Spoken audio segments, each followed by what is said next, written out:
Republican Senator Jeff Flake called on his colleagues to keep an open mind ahead of Thursday's hearing into misconduct allegations against Supreme Court nominee Brett Kavanaugh.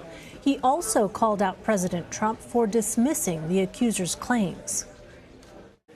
I do not believe that the claim of sexual assault is invalid because a 15-year-old girl didn't promptly report the assault to authorities, as the President of the United States said just 2 days ago.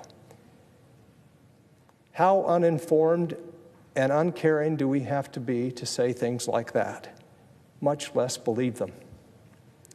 Do we have any idea what kind of message that sends, especially to young women? How many times do we have to marginalize and ignore women before we learn that important lesson? Tamika Mallory is an activist and national co-chair for the Women's March. She joins me now from our Washington bureau.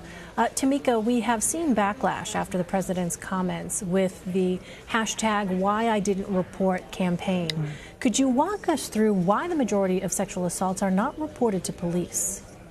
You know, I think, first of all, that it is really offensive that we're still asking the question why folks have not reported and women have not felt comfortable reporting these incidents. But what we see happening right now to Dr. Ford and the other women who have come forward with their stories is an example of why people have not felt comfortable. We have not created safe spaces for these women to feel that their stories will be respected. And I think that that is what the Me Too movement and Tarana Burke have attempted to do, and what Women's March was able to do on Monday was to provide space for women to be able to tell their stories, and not just women, but women and men. Well, is your group working to challenge senators who vote to confirm Kavanaugh ahead of the midterms?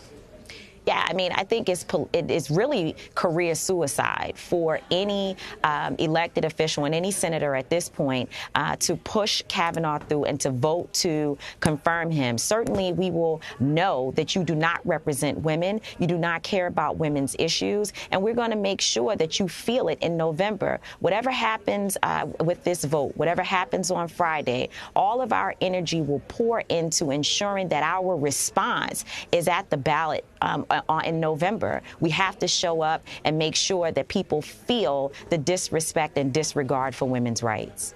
Well, after the Anita Hill hearings in the early 90s, a large number of women ran for office, leading to what was called the Year of the Woman. And we've already seen a record number of women candidates in the wake of the Me Too movement. Do you think that the Blasey Ford hearings will continue that momentum going into 2020?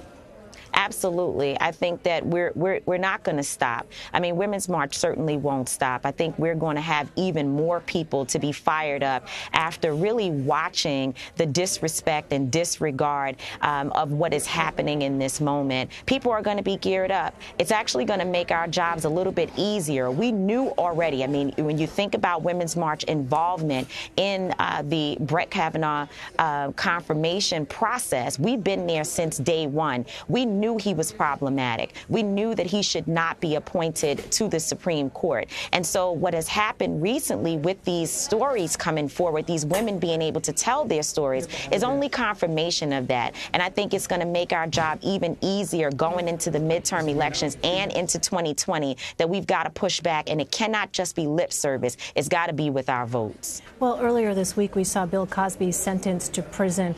I wonder, Tamika, what did that symbolize to your organization as well as to the broader Me Too movement?